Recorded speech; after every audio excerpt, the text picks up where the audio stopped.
Teman-teman, sekarang kita akan mempelajari subtema yang baru mengenai mobilitas sosial. Pada bagian ini, pembahasan akan fokus pada topik dinamika kependudukan di Indonesia. Kali ini, kalian akan mendengarkan pemaparan data jumlah penduduk Indonesia per provinsi tahun 2020. Jangan lupa untuk mencatat angka-angkanya ya.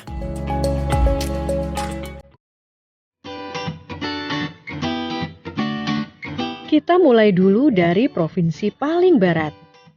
Provinsi Aceh ada 2.652.616 jiwa laki-laki dan 2.636.269 jiwa perempuan. Provinsi Sumatera Utara ada 7.551.087 jiwa laki-laki dan 7.481.083 jiwa perempuan. Sumatera Barat ada 7.551.087 jiwa laki-laki dan 7.481.083 jiwa perempuan. Riau ada 2.801.468 jiwa laki-laki dan 3.033.482 jiwa perempuan. Sumatera Selatan ada 4.260.234 jiwa laki-laki dan 4.081.600. Sumatera Selatan ada 4.260.234 jiwa laki-laki dan 4.081.867 jiwa perempuan. Bengkulu ada 1.032.290 jiwa laki-laki dan 982.079 jiwa perempuan. Lampung ada 4.656.338 jiwa laki-laki dan 4.406.428 jiwa perempuan. Kepulauan Bangka Belitung ada 720.736 jiwa laki-laki dan 685.847 jiwa perempuan. Kepulauan Riau 1.010.515 jiwa laki-laki dan 973.082 jiwa perempuan.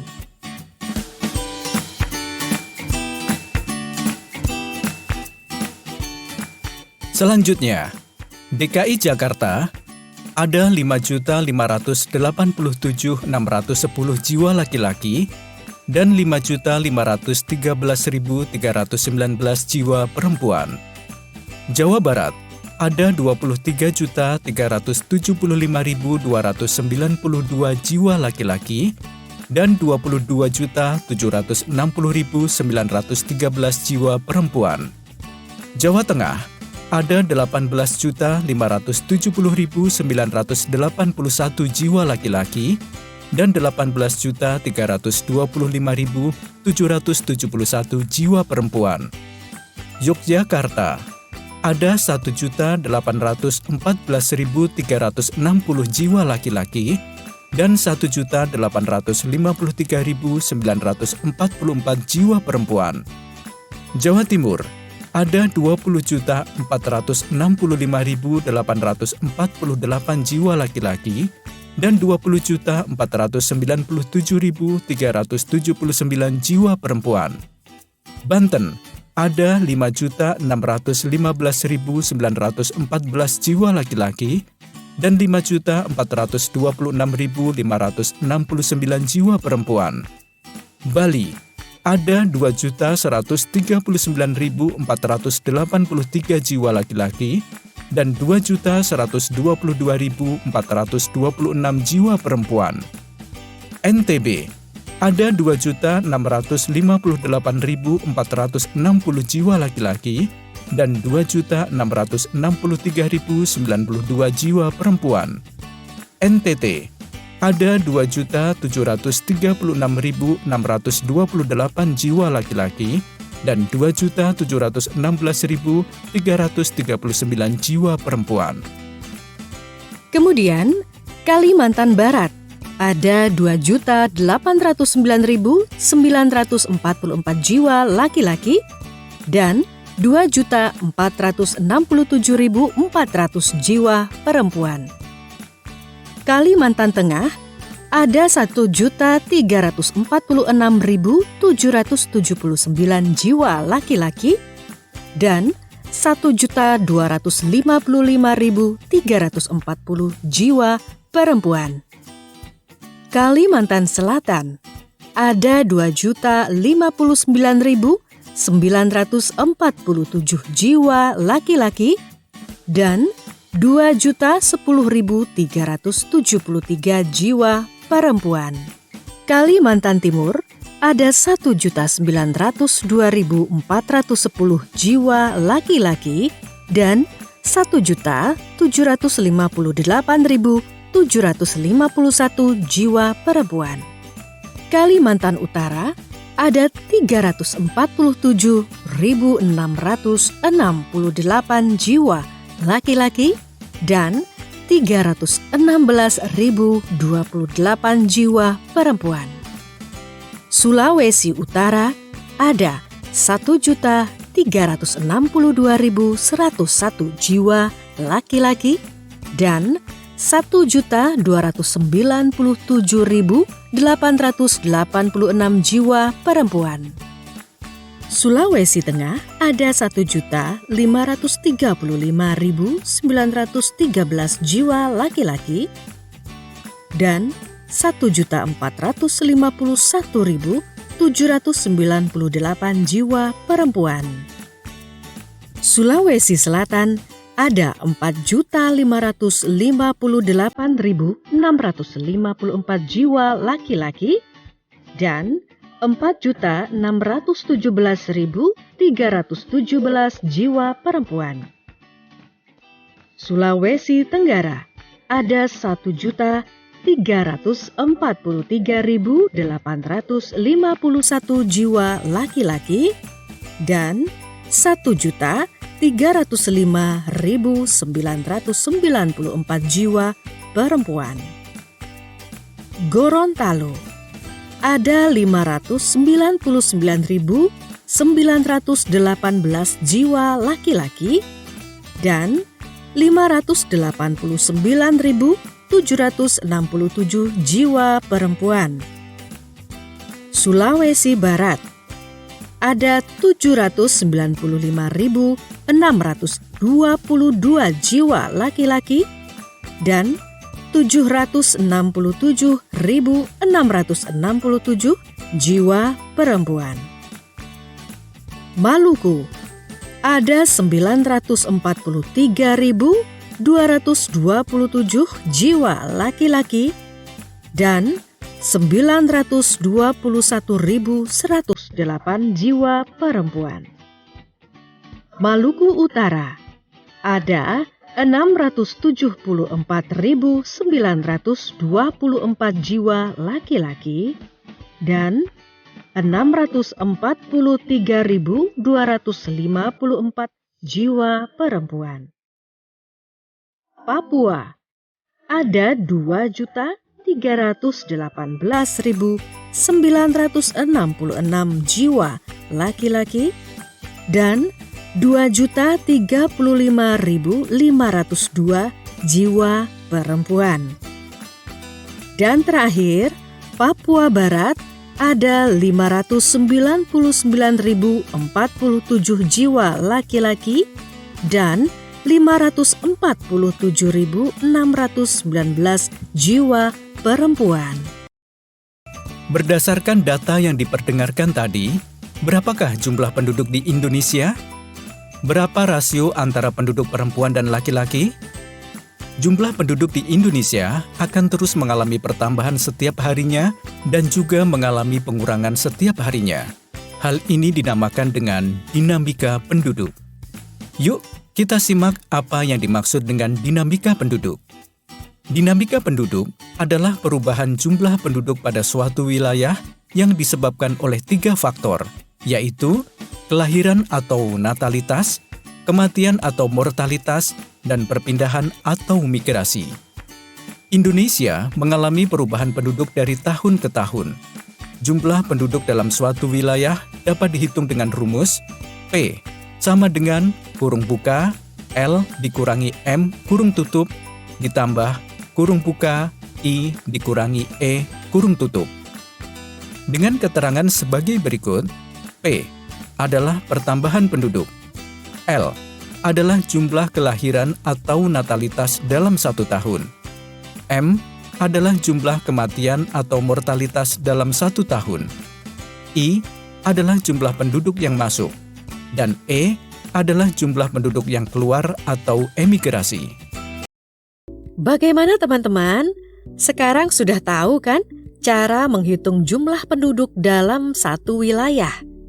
Selanjutnya, dengarkanlah penjelasan mengenai data 10 negara dengan populasi terpadat pada tahun 2020. Urutan pertama ada Cina dengan jumlah penduduk 1,439 miliar jiwa atau 18,15% dari populasi penduduk dunia.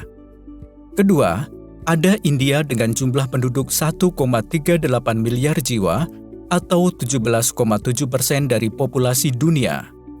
Ketiga, ada Amerika Serikat dengan jumlah penduduk 331 juta jiwa atau 4,2% dari populasi dunia. Lalu keempat, ada Indonesia dengan jumlah penduduk 274 juta jiwa atau 2,8% dari populasi dunia. Kelima, ada Pakistan dengan jumlah penduduk 221 juta jiwa atau 2,7% dari populasi dunia. Keenam, ada Brasil dengan jumlah penduduk 213 juta jiwa atau 2,7% dari populasi dunia.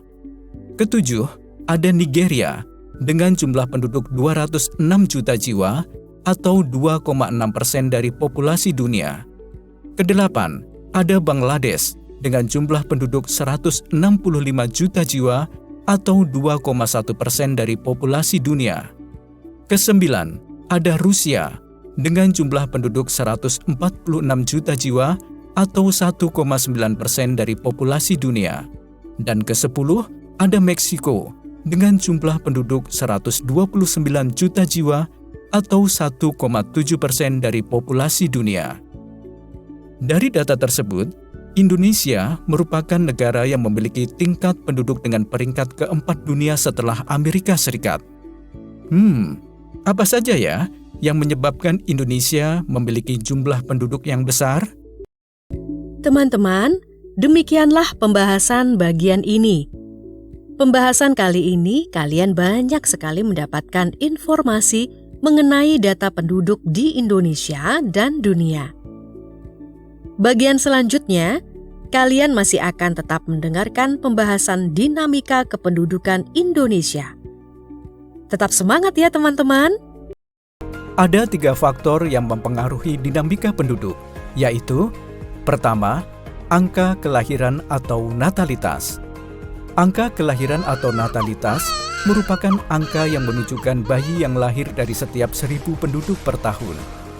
Angka kelahiran dapat dibagi menjadi 3 jenis, yaitu tinggi jika angka kelahiran berkisar lebih dari 30 per tahun, lalu sedang jika angka kelahiran berkisar 20 sampai 30 per tahun, terakhir rendah jika angka kelahiran berkisar kurang dari 20 per tahun. Faktor yang kedua adalah angka kematian atau mortalitas. Angka kematian atau mortalitas merupakan angka yang menunjukkan jumlah kematian dari setiap 1.000 penduduk per tahun. Mortalitas dibagi menjadi 3 jenis, yaitu tinggi jika angka kematian berkisar lebih dari 18 per tahun. Kemudian sedang jika angka kematian berkisar 14 sampai 18 per tahun. Dan rendah jika angka kematian berkisar 9 sampai 13 per tahun. Faktor terakhir yaitu perpindahan penduduk atau migrasi. Migrasi yakni suatu perpindahan penduduk dari suatu wilayah ke wilayah lainnya. Bentuk perpindahan penduduk dapat dibagi menjadi 2, yaitu migrasi nasional dan migrasi internasional. Migrasi nasional adalah perpindahan penduduk dalam suatu wilayah negara. Dalam migrasi nasional ini, ada 4 macam perpindahan, yaitu transmigrasi, perpindahan penduduk dari pulau yang padat penduduk ke pulau yang jarang penduduk. Lalu ada urbanisasi, perpindahan dari desa ke kota. Kemudian ada ruralisasi, perpindahan dari kota ke desa. Terakhir, ada sirkulasi, perpindahan penduduk yang tidak menetap atau tinggal sementara waktu di daerah tujuan. Itu tadi migrasi nasional, sekarang migrasi internasional. Migrasi internasional adalah perpindahan penduduk melewati batas negara atau antar negara. Migrasi internasional ada 3 macam, yaitu imigrasi, masuknya penduduk dari suatu negara ke negara lain. Kemudian ada emigrasi, keluarnya penduduk dari suatu negara ke negara lain. Terakhir, remigrasi, kembalinya imigran ke negara asal. Itulah pembahasan mengenai faktor yang mempengaruhi dinamika penduduk. Sekarang kita bahas mengenai piramida penduduk. Berdasarkan umur, jenis kelamin, dan karakteristik penduduk suatu daerah atau negara, terdapat 3 jenis piramida penduduk, yaitu piramida penduduk muda atau ekspansif, piramida penduduk dewasa atau stasioner, dan piramida penduduk tua atau konstruktif. Piramida penduduk muda atau ekspansif. Piramida penduduk muda menggambarkan pertumbuhan penduduk pada suatu wilayah tertentu di mana angka kelahiran tinggi dan angka kematian rendah, sehingga wilayah tersebut mengalami pertumbuhan penduduk yang cepat. Contohnya adalah negara yang sedang berkembang seperti Indonesia, Malaysia, Filipina, dan India. Bentuk piramida ini digambarkan seperti sebuah segitiga mengerucut ke atas semakin mengecil. Piramida penduduk dewasa atau stasioner. Piramida ini menggambarkan pertumbuhan penduduk yang seimbang antara angka kelahiran dan angka kematian. Jenis piramida ini dapat ditemukan di negara maju seperti Amerika Serikat dan Inggris. Bentuk piramida bila digambarkan hampir lurus dari bawah hingga ke atas. Tidak terjadi perbedaan yang jauh di setiap tingkatan umurnya. Terakhir, piramida penduduk tua atau konstruktif. Piramida ini menggambarkan pertumbuhan penduduk di suatu wilayah yang mana angka kelahiran mengalami penurunan dengan tingkat kematian yang rendah. Contoh Jerman. Gambar bentuk piramida ini layaknya seperti kendi. Bagian bawah tidak terlalu besar, terus melengkung membesar sedikit, kemudian mengerucut sedikit pula.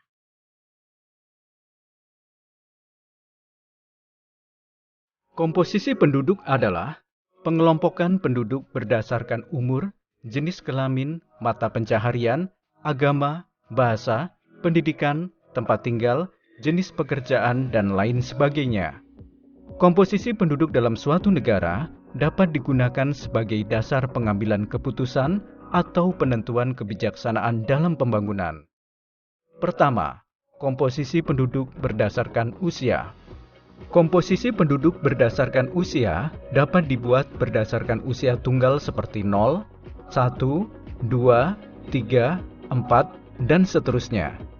Selain itu, dapat juga dibuat berdasarkan interval dengan usia tertentu seperti 0 sampai 5 tahun, 6 sampai 12 tahun, 13 sampai 15 tahun, dan seterusnya. Permasalahan komposisi penduduk yang dihadapi apabila jumlah penduduk dengan usia di bawah 15 tahun dan usia di atas 65 tahun jumlah lebih besar dibandingkan usia produktif atau 15 sampai 65 tahun akan menyebabkan penduduk usia produktif menanggung hidup seluruh penduduk usia non-produktif. Kedua, komposisi penduduk berdasarkan jenis kelamin. Komposisi penduduk berdasarkan jenis kelamin dapat digunakan untuk menghitung perbandingan jenis kelamin atau sex ratio. Perbandingan ini akan digunakan dalam memperkirakan bentuk pemberdayaan penduduk sebagai sumber daya manusia sesuai karakteristiknya.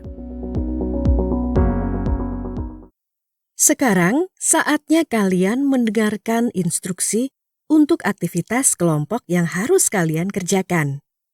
Langkah-langkahnya yaitu 1.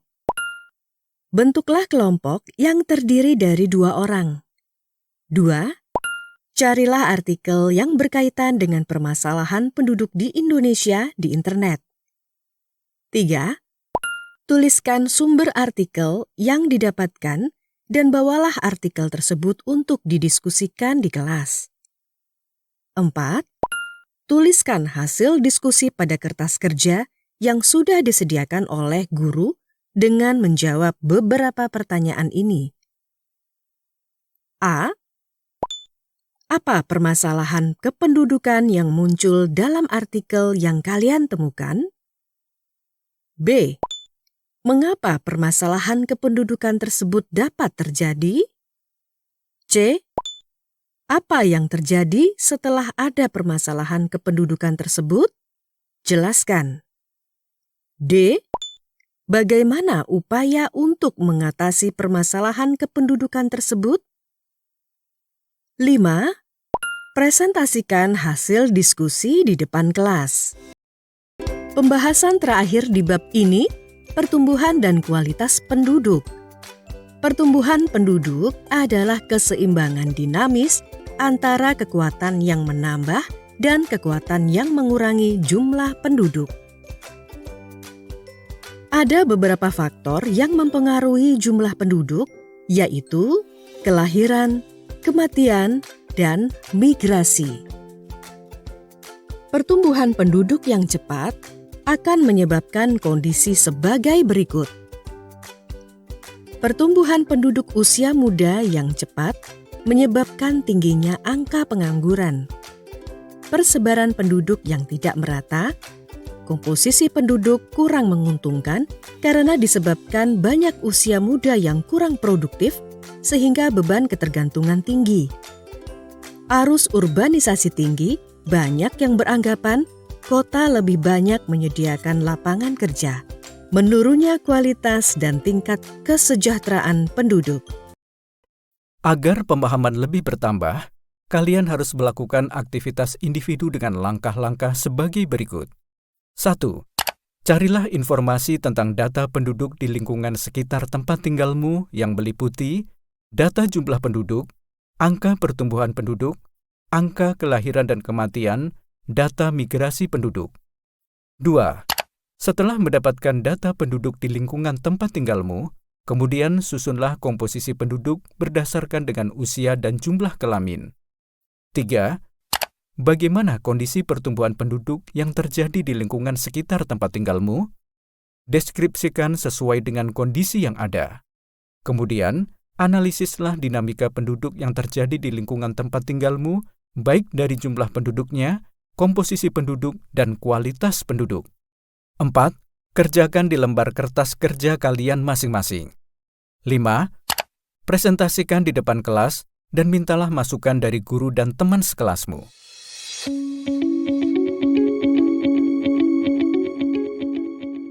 Demikianlah pembahasan mengenai dinamika penduduk Indonesia.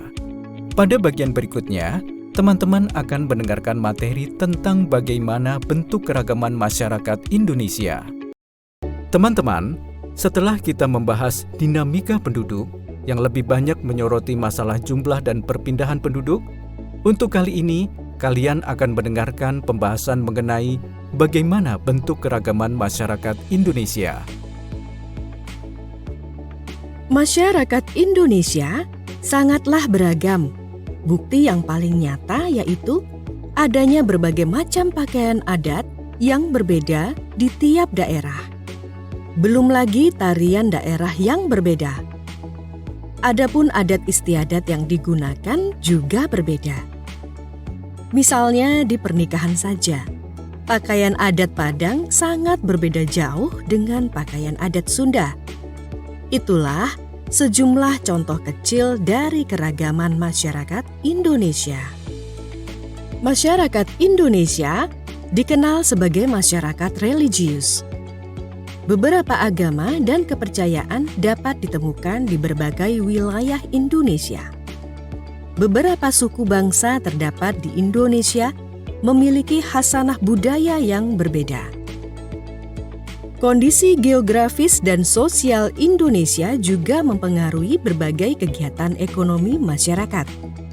Karena itu, kita dapat menemukan berbagai pekerjaan masyarakat Indonesia di berbagai tempat.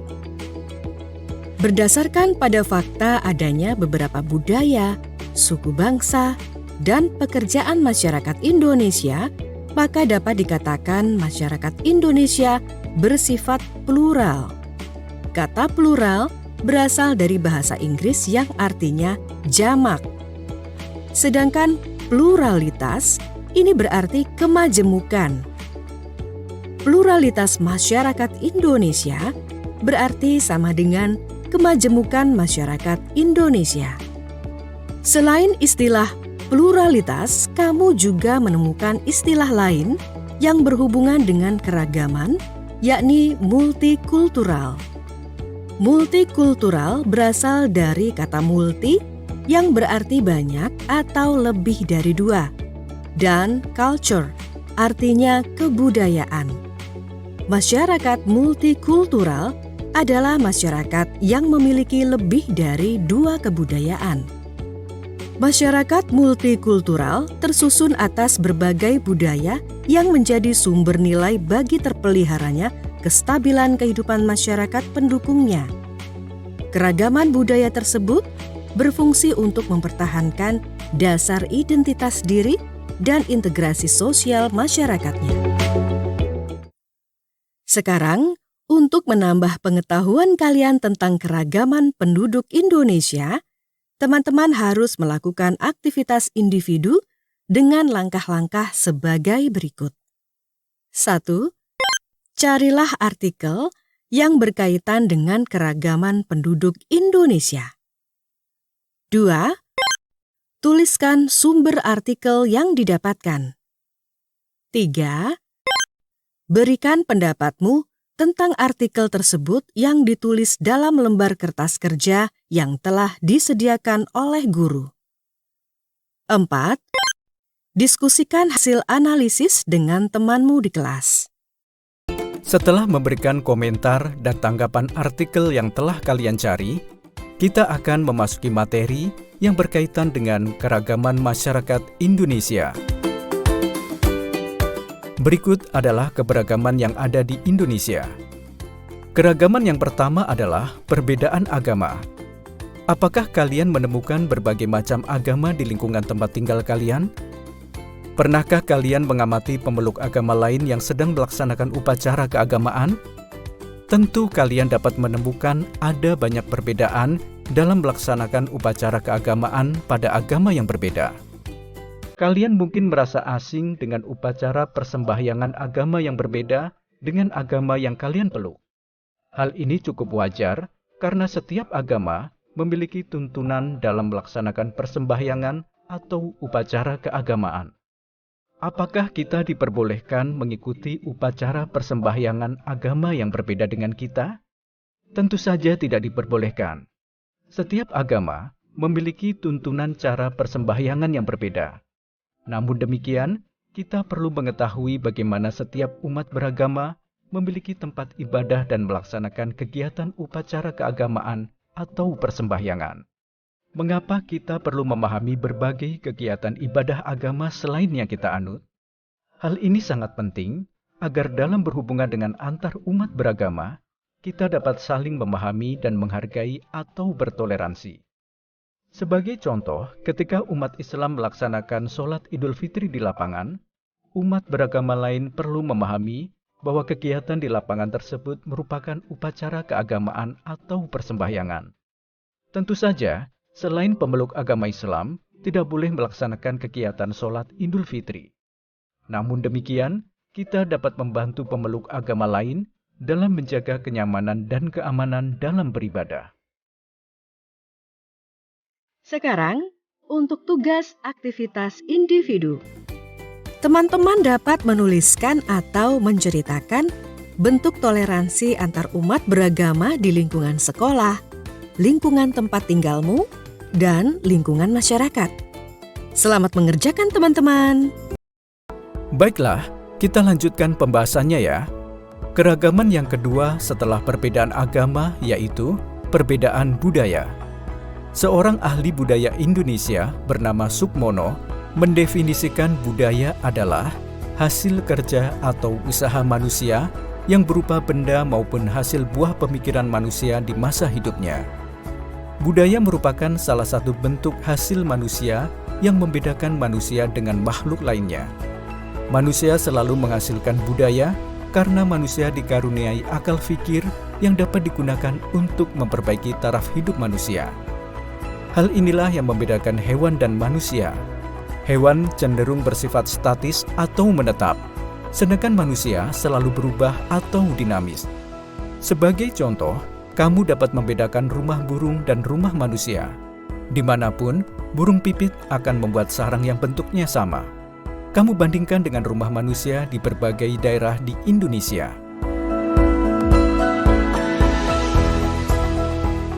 Teman-teman, saatnya mendengarkan wawasan seputar budaya.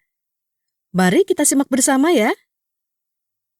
Menurut J.J. Honigman, sosiolog, terdapat 3 wujud budaya, yaitu gagasan, tindakan, dan karya. Yang pertama, gagasan atau wujud ideal. Wujud ideal kebudayaan merupakan kebudayaan yang berbentuk kumpulan ide-ide, gagasan, nilai-nilai, norma-norma, peraturan, dan sebagainya yang sifatnya abstrak atau tidak nyata, tidak dapat diraba atau disentuh.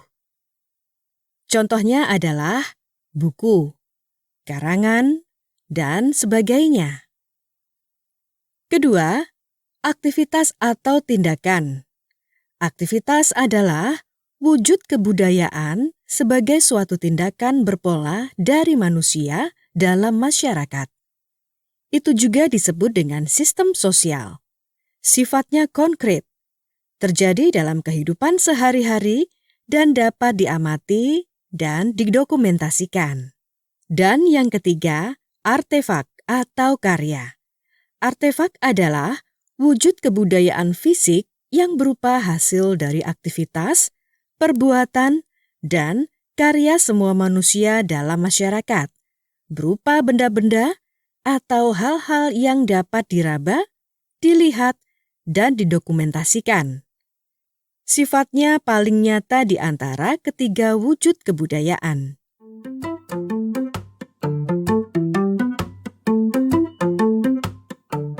Untuk pembahasan keragaman di Indonesia, di bagian ini hanya dibahas 2 keragaman saja. Di bagian berikutnya, selain masih membahas keragaman yang ada di Indonesia, kalian juga akan mendengarkan pembahasan mengenai manfaat dari keragaman. Semakin menarik kan? Hai teman-teman, pada bagian ini kita akan melanjutkan pembahasan tentang berbagai keragaman masyarakat Indonesia dan juga manfaat dari keragaman. Pada bagian sebelumnya, telah dibahas 2 macam keragaman di Indonesia, yaitu perbedaan agama dan budaya. Sekarang, mari kita lanjutkan.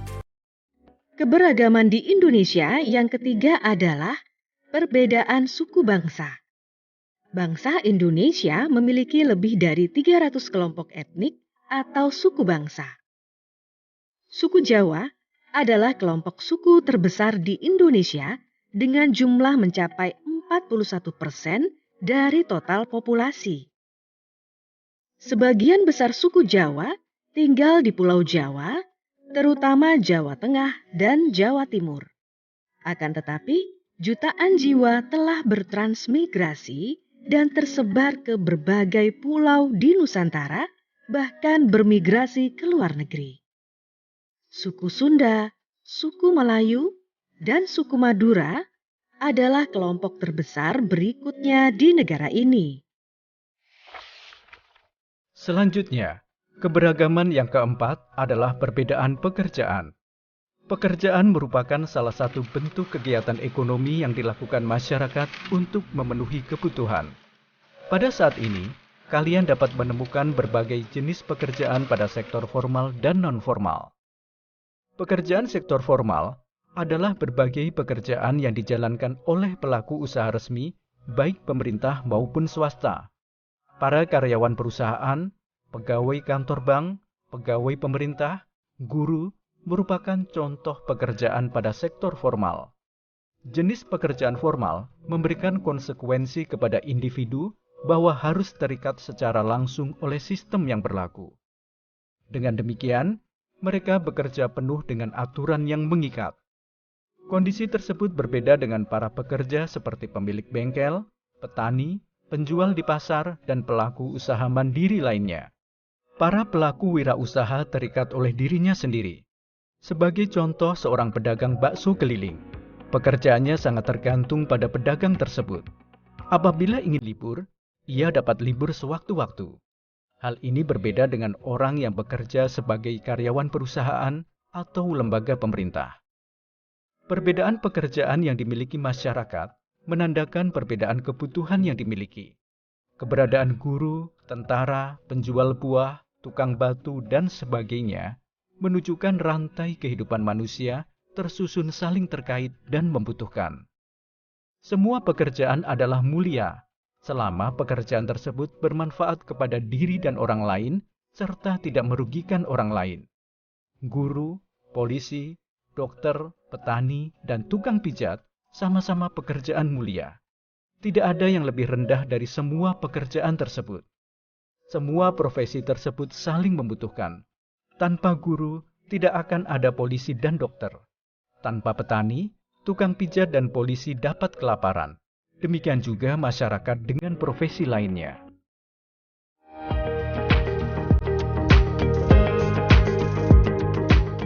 Setelah mengetahui berbagai keberagaman di Indonesia, tentu kalian harus mengetahui manfaat dari keragaman. Dengarkanlah dengan seksama pembahasan mengenai manfaat dari keberagaman berikut ini ya teman-teman.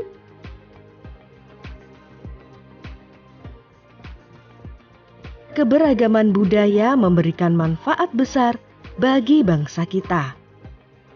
Misalnya dalam bidang bahasa, kebudayaan daerah yang berwujud dalam bahasa daerah dapat memperkaya perbendaharaan istilah dalam bahasa Indonesia.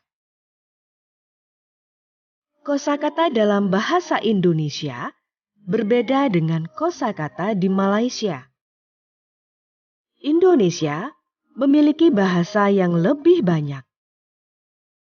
Bahasa yang dominan di Malaysia adalah Melayu, yang kemudian menyerap bahasa asing seperti bahasa Inggris, bahasa Arab, dan bahasa Cina. Dalam bahasa Indonesia, kamu dapat menemukan berbagai istilah yang diserap dari berbagai bahasa daerah. Potensi keberagaman budaya dapat dijadikan objek dan tujuan pariwisata di Indonesia yang dapat mendatangkan devisa. Pemikiran yang timbul dari sumber daya manusia di masing-masing daerah dapat pula dijadikan acuan bagi pembangunan nasional. Peran dan fungsi keragaman budaya dalam pembangunan nasional adalah sebagai berikut. A. Sebagai daya tarik bangsa asing. B. Mengembangkan kebudayaan nasional. C. Tertanamnya sikap toleransi. D. Saling melengkapi hasil budaya. E. Mendorong inovasi kebudayaan. Agar teman-teman lebih memahami tentang keberagaman di Indonesia, kalian harus melakukan aktivitas individu berikut ini. Pertama, identifikasi keragaman masyarakat Indonesia berdasarkan nama suku bangsa, keragaman budaya, dan keragaman jenis pekerjaan. Kemudian, kedua, tulislah keragaman agama dan aliran kepercayaan di Indonesia dengan menuliskan masing-masing hari besar dan tradisi dari agama tersebut. Agama yang perlu diidentifikasi ada 6, yaitu Islam, Kristen Protestan, Katolik, Hindu, Buddha, Konghucu, dan kepercayaan.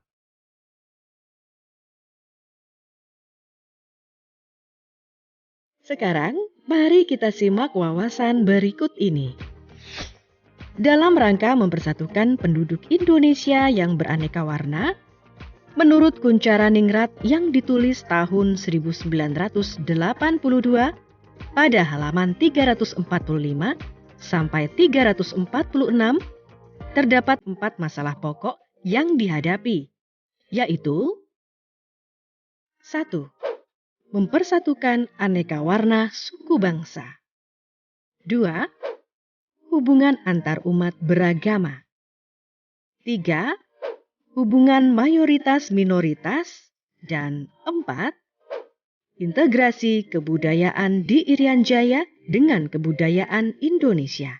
Di antara sekitar 210 juta orang penduduk Indonesia dewasa ini, pada saat itu tahun 1982, sulit untuk diketahui secara pasti distribusi jumlah dari masing-masing suku bangsa.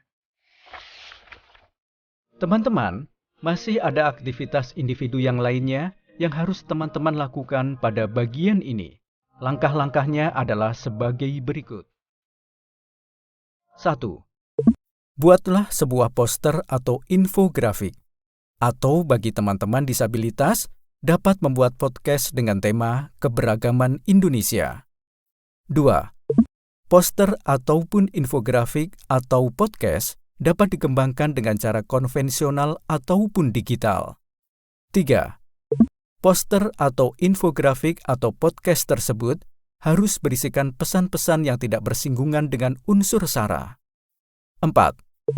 Gambar poster ataupun infografik dalam kertas ukuran A3.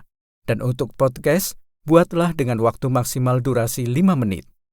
5. Presentasikan di depan kelas maksud dari poster atau infografik atau podcast yang dibuat. Demikianlah pembahasan mengenai keberagaman di Indonesia telah selesai diperdengarkan. Untuk bagian berikutnya, kalian akan mendengarkan materi tentang proses mobilitas sosial di Indonesia. Semakin menarik kan bahasannya? Jangan lupa untuk tetap fokus dan semangat dalam mendengarkan buku audio IPS ini ya teman-teman. Halo teman-teman yang baik, pada bagian ini, materi yang akan dibahas adalah tentang bagaimana proses mobilitas sosial di Indonesia. Untuk memulai bagian ini, kalian akan mendengarkan dahulu cuplikan berita dari CNN berjudul Kasus Korupsi, 3 pejabat PUPR divonis kurungan penjara, yang akan dibacakan berikut ini. Majelis Hakim Pengadilan Tindak Pidana Korupsi menjatuhi vonis kurungan penjara kepada 3 pejabat Kementerian Pekerjaan Umum dan Perumahan Rakyat atau PUPR terkait kasus suap kelancaran pembangunan sejumlah proyek. Ketiganya divonis berbeda-beda. Mengadili menyatakan para terdakwa telah terbukti secara sah dan meyakinkan menurut hukum bersalah melakukan tindak pidana korupsi secara berlanjut.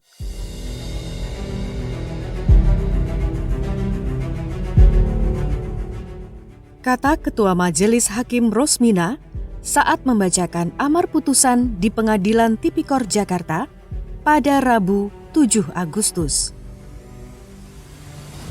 Mereka yang divonis penjara antara lain Kepala Satuan Kerja SPAM Darurat Permukiman Pusat Teuku Muhammad Nazar. Dia dipidana 6 tahun penjara, ditambah denda sebesar 250 juta rupiah, subsidiar 2 bulan kurungan. Hakim mengatakan Teuku menerima suap sebesar 6,711 miliar rupiah dan 33.000 dolar Amerika, serta Meina 1,420 miliar rupiah dan 23.000 dolar Singapura. Sementara Doni terbukti menerima suap 820 juta rupiah. Berdasarkan cuplikan berita tadi, apa tanggapan kalian tentang kasus korupsi tersebut? Apakah kasus korupsi tersebut memengaruhi kehidupan mereka? Apakah menjadi lebih baik atau akan merugikan hidup mereka?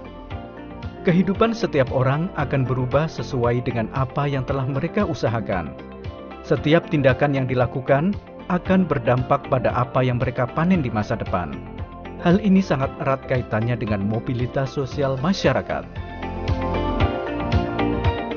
Baiklah, kita lanjutkan materinya ya, tentang pengertian mobilitas sosial. Mobilitas berasal dari bahasa Latin mobilis, yang berarti mudah dipindahkan atau banyak bergerak dari satu tempat ke tempat yang lain. Kata sosial yang ada pada istilah tersebut mengandung makna gerak yang melibatkan seseorang atau sekelompok warga dalam kelompok sosial. Jadi, mobilitas sosial adalah perpindahan posisi seseorang atau sekelompok orang dari lapisan satu ke lapisan yang lain. Seseorang yang mengalami perubahan kedudukan atau status sosial dari suatu lapisan ke lapisan lain, baik menjadi lebih tinggi maupun menjadi lebih rendah dari sebelumnya, atau hanya berpindah peran tanpa mengalami perubahan kedudukan, merupakan mobilitas sosial. Beberapa contoh lain mobilitas sosial dalam kehidupan masyarakat kita, misalnya, seorang pensiunan pegawai biasa salah satu departemen beralih menjadi seorang pengusaha dan berhasil dengan gemilang. Atau, seorang anak pengusaha ingin mengikuti jejak ayahnya yang berhasil, lalu membuka usaha lain. Namun, ia gagal dan akhirnya jatuh miskin. Dengan demikian, mobilitas sosial tidak hanya terjadi pada perubahan seseorang yang mengalami kenaikan, tetapi juga penurunan. Kalian telah mempelajari pengertian mobilitas sosial dan menemukan berbagai contoh mobilitas sosial yang terjadi di lingkungan tempat tinggalmu. Untuk memperdalam pemahamanmu tentang mobilitas sosial, kamu dapat mempelajari berbagai bentuk mobilitas sosial. Berdasarkan bentuknya, mobilitas sosial dibedakan atas mobilitas sosial vertikal dan mobilitas sosial horizontal. Sekarang kita bahas satu persatu ya. Dimulai dari mobilitas vertikal. Mobilitas sosial vertikal adalah perpindahan seseorang atau kelompok dari suatu kedudukan sosial ke kedudukan sosial lain yang tidak sederajat. Baik pindah ke tingkat yang lebih tinggi atau social climbing, maupun turun ke tingkat lebih rendah atau social sinking. Mobilitas vertikal ke atas atau social climbing adalah mobilitas yang terjadi karena peningkatan status atau kedudukan seseorang. Naiknya orang-orang berstatus sosial rendah ke status sosial yang lebih tinggi. Seorang karyawan yang karena prestasinya dinilai baik, kemudian berhasil menduduki sebagai kepala bagian manajer, bahkan direktur suatu perusahaan. Bentuk social climbing lain misalnya, terbentuknya suatu kelompok baru yang lebih tinggi daripada lapisan sosial yang sudah ada. Kemudian, mobilitas vertikal ke bawah atau social sinking merupakan proses penurunan status atau kedudukan seseorang.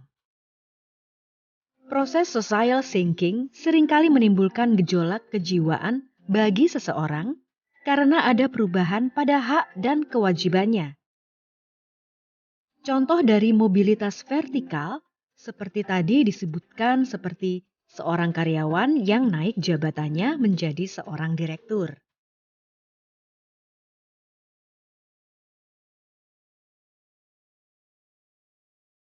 Setelah mobilitas vertikal, ada juga mobilitas horizontal. Mobilitas horizontal adalah perpindahan status sosial seseorang atau sekelompok orang dalam lapisan sosial yang sama. Mobilitas horizontal merupakan peralihan individu atau objek-objek sosial lainnya dari suatu kelompok sosial ke kelompok sosial lainnya yang sederajat. Dalam mobilitas horizontal, tidak terjadi perubahan dalam derajat kedudukan seseorang. Contoh dari mobilitas horizontal adalah mutasi seorang kepala cabang, dimutasi dari cabang A ke cabang B atau sebaliknya. Teman-teman yang baik, sekarang waktunya kalian mendengarkan tata cara pengerjaan aktivitas individu. Tata caranya adalah sebagai berikut. 1. Perhatikan orang-orang di sekitar tempat tinggalmu. 2. Carilah contoh terjadinya mobilitas horizontal, mobilitas vertikal, baik itu social climbing dan social sinking. 3. Tuliskan hasilmu ke dalam tabel dengan 3 kolom. Kolom pertama adalah mobilitas horizontal. Kolom kedua adalah mobilitas vertikal social climbing. Dan kolom terakhir, mobilitas vertikal social sinking. Masing-masing kolom diisi dengan 5 contoh ya teman-teman. Setelah teman-teman belajar mengenai bentuk mobilitas sosial, saatnya teman-teman mengetahui faktor pendorong dan penghambat mobilitas sosial. Ada beberapa faktor pendorong mobilitas sosial, di antaranya faktor individu, penyebab struktural, kemudahan akses pendidikan, situasi politik, keadaan ekonomi, dan status sosial. Selain faktor pendorong tadi, ada juga faktor penghambat mobilitas sosial, yaitu kemiskinan dan diskriminasi.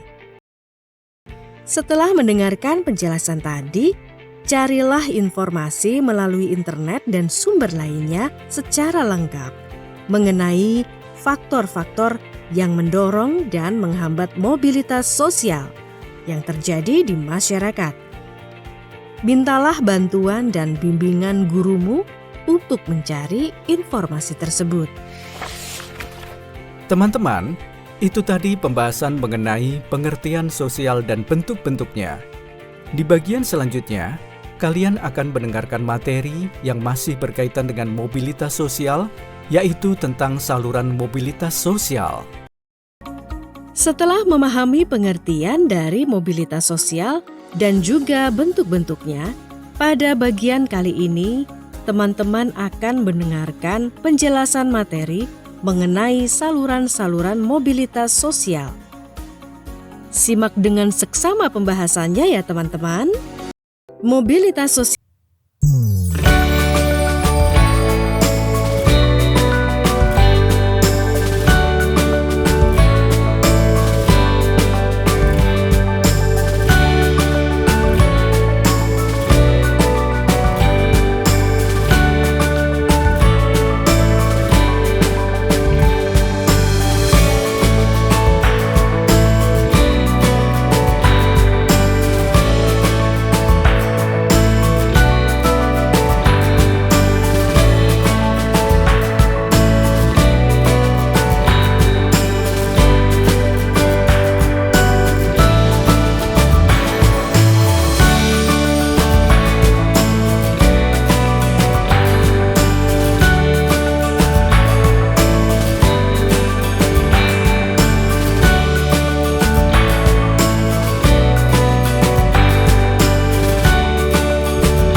untuk menyejahterakan anggotanya.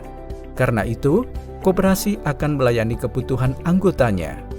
Apabila koperasi sekolah, tentu akan mengutamakan pelayanan terhadap para peserta didik. Demikian halnya dengan koperasi pasar, petani, nelayan, dan sebagainya. Melalui organisasi koperasi, kesejahteraan anggota dapat diperjuangkan. Keberhasilan perjuangan koperasi berarti juga keberhasilan perjuangan anggota-anggotanya. Terakhir yang keempat adalah organisasi profesi. Organisasi profesi adalah contoh lainnya yang dapat dijadikan sebagai saluran mobilitas vertikal. Contohnya, Persatuan Guru Republik Indonesia disingkat PGRI, Ikatan Dokter Indonesia atau IDI, Himpunan Pengusaha Muda Indonesia yang lebih dikenal HIPMI, dan organisasi profesi lainnya. Kalian dapat menemukan berbagai organisasi profesi yang ada di Indonesia. Bagaimana organisasi profesi dapat menjadi sarana saluran mobilitas vertikal? Karena organisasi profesi merupakan himpunan orang-orang yang memiliki profesi sama, sehingga mereka akan lebih kuat untuk memperjuangkan profesinya. Sebagai contoh organisasi profesi guru, PGRI merupakan salah satu sarana perjuangan para guru dalam bidang pendidikan dan kesejahteraan guru. Selain memperjuangkan pendidikan di Indonesia, PGRI juga memperjuangkan peningkatan kesejahteraan guru.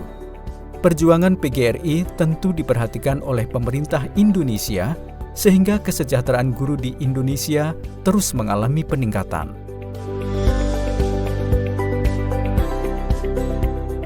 Baiklah teman-teman, guna menambah pengetahuan dan pemahaman kalian tentang saluran-saluran mobilitas sosial, kalian harus melakukan aktivitas individu dengan petunjuk sebagai berikut. Ada 4 saluran mobilitas yang harus diidentifikasi, yaitu organisasi politik, organisasi profesi, organisasi ekonomi, dan pendidikan. Identifikasikan contoh nyata dari masing-masing saluran mobilitas sosial tersebut. Dari sebuah perjalanan seseorang untuk mencapai kesuksesan melalui berbagai saluran-saluran tersebut. Selamat mengidentifikasikan ya teman-teman. Semangat! Demikianlah pembahasan mengenai saluran-saluran mobilitas sosial.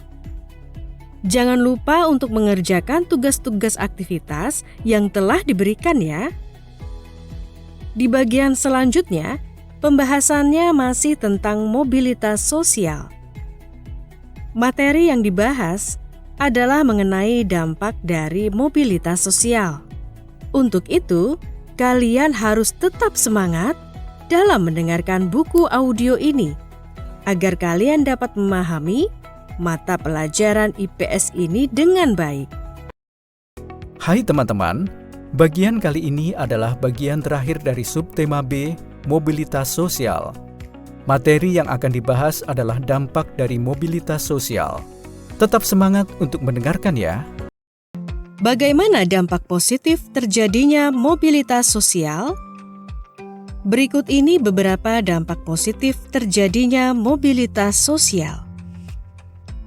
Pertama, mendorong seseorang untuk lebih maju.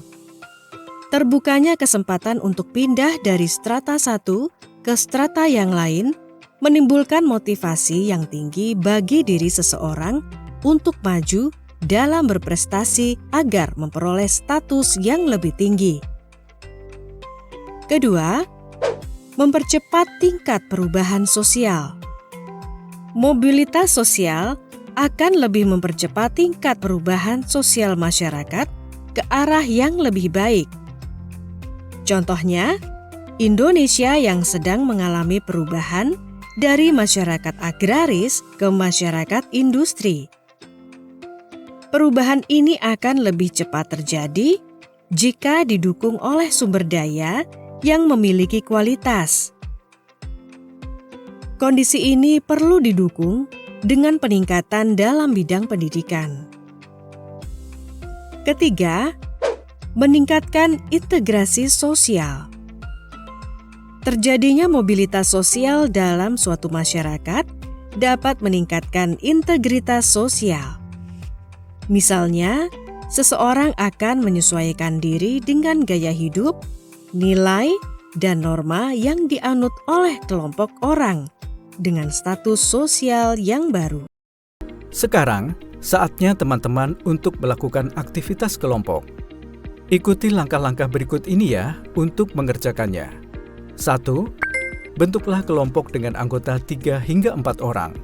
2. Carilah buku biografi perpustakaan sekolahmu atau informasi mengenai tokoh nasional ataupun internasional di perpustakaan sekolahmu. Bacalah buku atau simaklah informasi tersebut, kemudian tuliskan atau ceritakan informasi-informasi berikut ini. A. Biografi siapa yang sudah dibaca? B. Bagaimana proses tokoh tersebut menuju kesuksesan? C. Jelaskan secara singkat perjalanan tokoh tersebut, apakah selalu berhasil atau pernah mengalami kegagalan? D. Bagaimana hambatan dan tantangan yang dihadapi tokoh tersebut sehingga mencapai kesuksesan? 3. Susunlah hasil tulisanmu ke dalam PowerPoint untuk dipresentasikan di depan kelas. Baiklah teman-teman, setelah ini kalian akan mendengarkan sebuah cerita inspiratif yang ditulis oleh Ira Gita Natalia Sembiring, dimuat dalam kompas.com, berjudul Mengenal Alwi, Bocah Viral Karena Suara Merdu dan Ekspresi Lucu. Mengenal Alwi, bocah viral karena suara merdu dan ekspresi lucu. Alwiansyah adalah bocah yang menjadi viral karena video menyanyi dengan ekspresi penuh penghayatan. Alwi yang berasal dari Amamotu, Sulawesi Tenggara ini kini tinggal bersama mantan drummer Kotak, Posan Tobing. Posan Tobing mengatakan bakal membantu Alwi terjun di industri musik dan hiburan tanah air. Dari ceritanya, saya kepengen lebih mengorbitkan Alwi. Semoga masyarakat semuanya dapat menerima karya-karyanya Alwi, biar cita-citanya Alwi kesampaian. Ucap Posan Tobing seperti dikutip kompas.com dari YouTube Warkop Jurnalis berjudul Rawat Alwi Bocah Viral.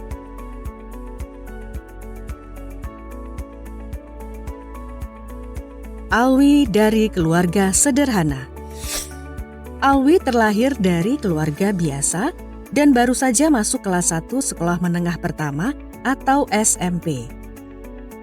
Biasanya sepulang sekolah, ia akan naik gunung untuk membantu orang tuanya memetik cengkeh. Hanya saja, lahan yang mereka gunakan itu sebenarnya bukan milik mereka sendiri, tapi milik orang lain.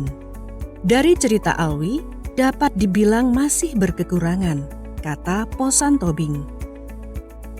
Bahkan, ponsel yang digunakan Alwi untuk mengunggah videonya juga merupakan satu ponsel untuk satu keluarga. Hal itu juga diketahui Posan secara tidak sengaja ketika mengirim pesan lewat DM atau direct message Instagram.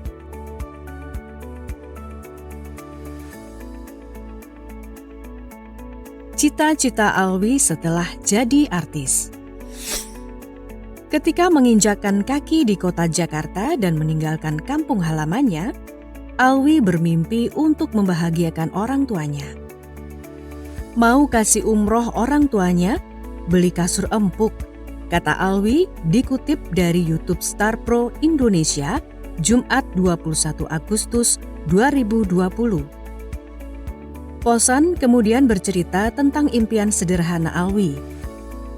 Di video YouTube yang berjudul Ingin Umrohkan Orang Tua Alwiansyah, Bocah Viral Siap Diorbitkan Posan Tobing, itu Alwi juga bermimpi dapat merenovasi rumahnya, membelikan orang tuanya motor atau mobil.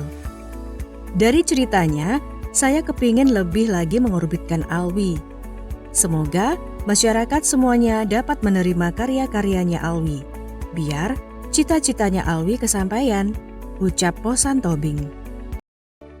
Nah, teman-teman, Berdasarkan dengan cerita yang dibacakan tadi, apakah tanggapan yang dapat kalian berikan? 1. Mengapa anak tersebut viral? 2. Bagaimana usaha yang dilakukan oleh anak tersebut dalam meraih semua kesuksesan? 3. Bagaimana peranan media sebagai saluran mobilitas sosial untuk mencapai kesuksesan? 4. Apa pelajaran, inspirasi yang kamu temukan dari cerita di atas? Sekarang saatnya refleksi. Setelah mempelajari materi mobilitas sosial, apa saja yang sudah kalian dapat? Mobilitas sosial yang terjadi di masyarakat berhubungan erat dengan dinamika penduduk masyarakat. Dinamika penduduk masyarakat yang dapat berubah baik secara kuantitas dan kualitas tidak terlepas dari perubahan masyarakat dalam segala bidang, baik itu sosial, budaya, politik, dan ekonomi. Kalian sebagai peserta didik harus memiliki cita-cita yang tinggi demi terwujudnya generasi yang berkualitas. Bagaimana kontribusi yang dapat kalian sumbangkan untuk negara tercinta Indonesia?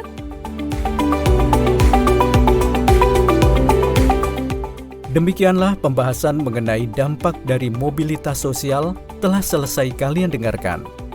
Dengan berakhirnya bagian ini, berarti kalian telah selesai mendengarkan pembahasan subtema B dari tema 1 ini. Pada bagian berikutnya, kalian akan mulai mendengarkan pembahasan dari subtema C, interaksi budaya pada masa kerajaan Islam. Kita akan belajar sejarah kembali. Menarik kan? Oleh karena itu, tetap semangat ya teman-teman semua.